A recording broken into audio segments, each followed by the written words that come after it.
পৃথিবীতে অনেক মানুষ থাকবে, ছিল। একটা আননেসেসারি কথা বললাম, এটা তো সবসময় ছিল। এবং তারা অনেক কথা বলবে, অনেক রকম মতামত তারা দেবে, এটাও একটা আননেসেসারি কথা। ভূমিকা টানতে গেলে কিছু ফালতু কথা বলতে হয়, এগুলো হচ্ছে সেই ফালতু কথা। আমি যেটা মূল বলতে চাচ্ছি, সৌন্দর্য হচ্ছে তখন যখন প্রত্যেকে তার মতামতকে নির্ভয়ে প্রকাশ করতে পারে।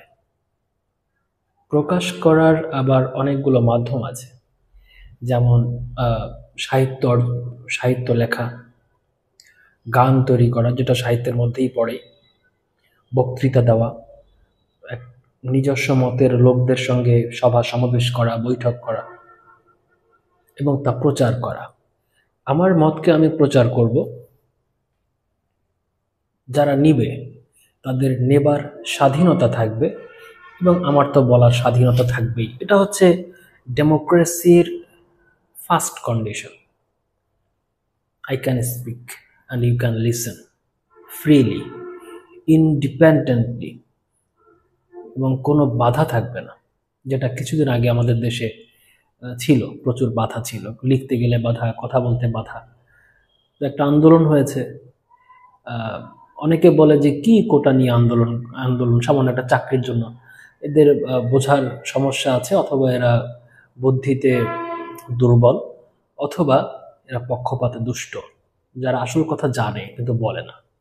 যেহেতু আমি আমি একটা জায়গা থেকে আমি কোটি কোটি টাকার সুবিধা পাচ্ছি, তা আমি যেহেতু খেয়ে ফেলেছি, আমার যেহেতু আমি খেয়ে ফেলেছি, এই হারাম টাকা খেয়ে ফেলেছি, সো আমার তো তার পক্ষে আমি তো বলবোই, যার নুন খাই তার তো গুণ গাইব।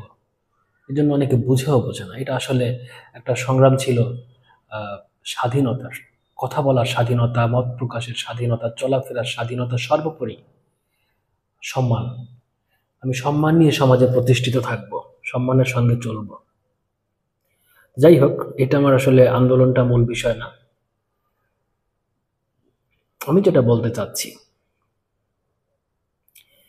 একটা সময় ছিল ভারতচন্দ্র রায় গুণাকর, উনি সম্ভবত 18 শতকের কবি ছিলেন। 1760 সালে উনি দেহত্যাগ করে চলে যায় পৃথিবী ছেড়ে। ওনাকে বলা হয় সর্বশেষ মধ্যযুগের কবি।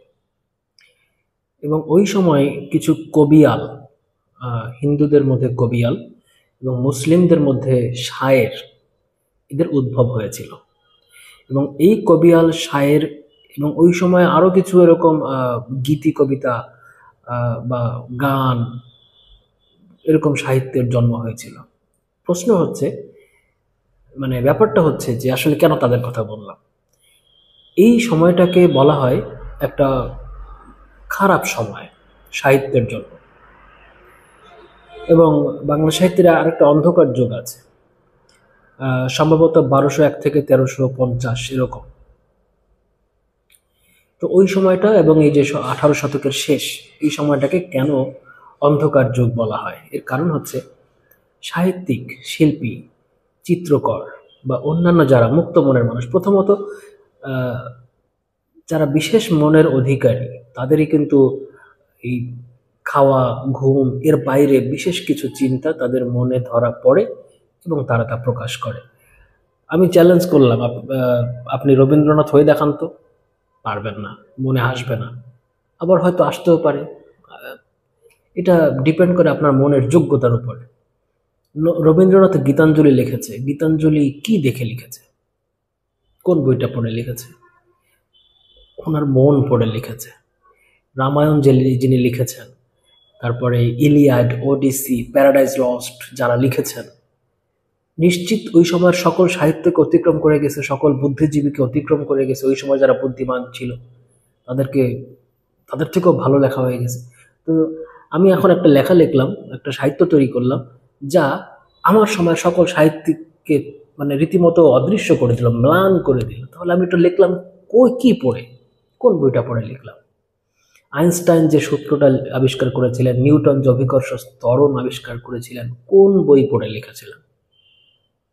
নিজেকে পড়ে লিখেছিলেন, নিজের মনকে পড়ে লিখেছিলেন। এইটা অনেকে বুঝতে চায় না, অনেকেই এটা বুঝতে চায় না।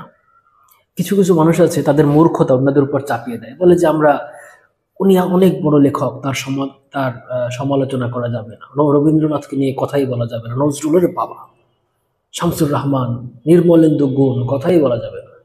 আমি মনে করি এরা মূর্খ, স্রেফ মূর্খ। কারণ আমি একজন মানুষ, জন্ম নিয়েছি, আমার একটা মন আছে, চিন্তা শক্তি আছে, এবং আমি একসময় পৃথিবী ছেড়ে চলে যাব। নির্মলেন্দু গুণ সাহেবও তাই, প্রত্যেকেই তাই, হুমায়ুন আহমেদও তাই, রবীন্দ্রনাথ ঠাকুরও তাই ছিলেন। আমি একেবারে তার সাহিত্য নিয়ে কথাই বলতে পারবো না, এইটা এটা একেবারে অবাস্তব একটা কথা। এটা হচ্ছে কিছু কিছু দাসত্ব, মানুষের দাসত্ব চিন্তা থেকে এটা আসে, এবং এই রকমের দাসত্বর কারণেই কিন্তু আজকে মানে একটা সময় হিরো আলমের মতো মানুষ, মানে তাকে আমি প্রশংসা করি, তার প্রশংসা আমি করি, অত্যন্ত দৃঢ়চেতা একজন মানুষ, আমি তাকে স্যালুট জানাই, তাকে আমি সম্মান করি, তার মনের বলকে আমি সম্মান করি। সে গান যেরকমই গাক না কেন, তারা উঠে আসছে, আমি খুশি। কারণ একটা সময় বাংলাদেশে এন্ড্রু কিশোর বা রুনা লায়লা, লায়লা, কনক চাপা অনেক শিল্পী ছিল, কিন্তু তারা নতুন শিল্পী তৈরি করার জন্য কি করেছে, কতটুকু সুযোগ করে দিয়েছে। আমার মনে আছে একটা অনুষ্ঠানে ক্লোজ আপের কয়েকজন শিল্পীকে নিয়ে আয়ুব বাচ্চু, তারপরে এন্ড্রু কিশোর প্রচন্ড হাসাহাসি বিদ্রুপ করতেছিল, বিদ্রুপ একেবারে হাসির খোরাক বানিয়ে ফেলেছিল। এখন ধরা যাক ওই ছেলেটা মনের দুঃখে কষ্টে, যা সে যাকে আইডল মনে করত, তারা তাকে নিয়ে উপহাস করেছে। সে তখন বাসায় গিয়ে ইউটিউব চ্যানেল খুললো এবং আস্তে আস্তে তার মনের কথা, গান, যা সে করতে চায়, তাই একটা প্ল্যাটফর্ম বানিয়ে ফেললো। ওই প্ল্যাটফর্মটা ও বিটিভিতেও চেয়েছিল বা টিভিতে চেয়েছিল, কিন্তু আয়ুব বাচ্চুর মতো কিছু কি বলা যায় জমিদার, হ্যাঁ, তারা তো ওখানে একটা লাইসেন্স দেয়, তারা সনদপত্র দেয়, কে আসবে কে আসবে না, তারা দেয়নি। তাই এখন সে নিজের হাতে তুলে নিয়েছে, ভালো কাজ করেছে, বাপের বেটার মতো কাজ করেছে। আমি গান গাইতে মন চাচ্ছে আমার, এখন রুনা লায়লার কাছ থেকে কি পারমিশন নিতে হবে নাকি যে আমি গান গাবো কিনা? রবীন্দ্রনাথ যদি ওর বাড়ির পাশের মানুষের কাছে প্রশ্ন করতো যে দাদা আমার কি করা উচিত, আমার জীবনের উদ্দেশ্য কি হওয়া উচিত বলেন তো, উনি বলতো বাবা তুমি জমিদারি করছো, আরো লোক বাড়াও, জমি কেন। সে কিন্তু বলতো না যে তুমি অনেক সাহিত্য রচনা করো, দিন রাত লিখতে থাকো, ছবি আঁকো। রবীন্দ্রনাথ ঠাকুর 70 বছর বয়সের পরে 2,500 ছবি এঁকেছে। উনি সম্ভবত তার এই ছবি আঁকা অধ্যায়টিকে উনি নিজে নাম দিয়েছিলেন শেষ বিকেলের প্রিয়া, মানে শেষ সময় ওনার মানে একটা। এখন আমার 70 বছর বয়সে আমাদের একজন মুরব্বী যদি তার বউ ছেলেমেয়ের কাছে বলে বাবা আমি কি করব, তারা বলবে হয়তো যা মসজিদে যাও, মন্দিরে যাও, ইবাদত করো, কয়দিন পর মরে যাবা। এই জন্য আমি অন্যের কাছ থেকে বুদ্ধি নেওয়া পছন্দ করি না, আমি নিজের বুদ্ধিতে ঠকে যাব, তাও ভালো। কারণ অন্যের বুদ্ধিতে সে তো আমার মন বোঝে না, হয়তো আমার মন অনেক অত্যন্ত উচ্চ স্তরের, তুমি বোঝার ক্ষমতা রাখো না, তুমি একটি স্টুপিড, তুমি বুঝতে পারো না, তুমি আমাকে তোমার মতো করে চালাবা। তো মূল যে বিষয় থেকে সরে যাচ্ছি, তো ওই সময়টা কেন অন্ধকার যুগ ছিল বা খারাপ সময় বলা হতো, এর কারণ হচ্ছে তখন যে শাসক বৃন্দ ছিলেন তারা চাইতেন যে কবি সাহিত্যিক বা শিল্পী যারা আছেন তারা যেন তাদের স্তুতি করে, প্রশংসা করে লেখা লেখে, এবং ওই শিল্পীরাও সেই রাজার মন খুশি করার জন্য ঠিক তাই করা শুরু করে দিল। তাই সবাই যখন রাজার খুশি নিয়ে চিন্তা করলো, স্বাভাবিকভাবেই তাদের মধ্যে একটা তোষামোদী সাহিত্য তৈরি হলো, তারা তোষামোদী শুরু করে দিল। মানে মুক্ত সাহিত্য আর ছিল না, সবার নজর ছিল কি করে রাজাকে খুশি করা যায়, কি করে রাজার কাছ থেকে রাজা এরকম মুক্তার মালা খুলে নাও তোমাকে দিলাম, তুমি ধন্য হয়ে গেলে, বা তোমাকে আমি উপাধি দিলাম, তুমি কবি কণ্ঠহার, আমাকে রাজা কবি কণ্ঠহার উপাধি দিয়েছে, আমার জীবন ধন্য হয়ে গেছে। এরকম দাসত্ব টাইপের মানসিকতা তৈরি হয়েছিল, ব্যক্তিত্বহীন একটা কবি শ্রেণীর জন্ম হয়েছিল, ফলে উন্নত সাহিত্য আসেনি। নজরুল এই ধারাকে মানে একটু দেশি বাংলা যদি বলি গোষ্ঠী উদ্ধার করে দিয়েছিল, গোষ্ঠী উদ্ধার করে দিয়েছিল। উনি বলেছিলেন আমি অনিয়ম শৃঙ্খল, আমি দলে যাই যত বন্ধন, যত নিয়ম কানুন শৃঙ্খল। কিসের নিয়ম কানুন, আমি যা বলবো তাই, আমি তো সব, আমি বিদ্রোহী, আমি বিধাতার বুকে এঁকে দেই পদচিহ্ন।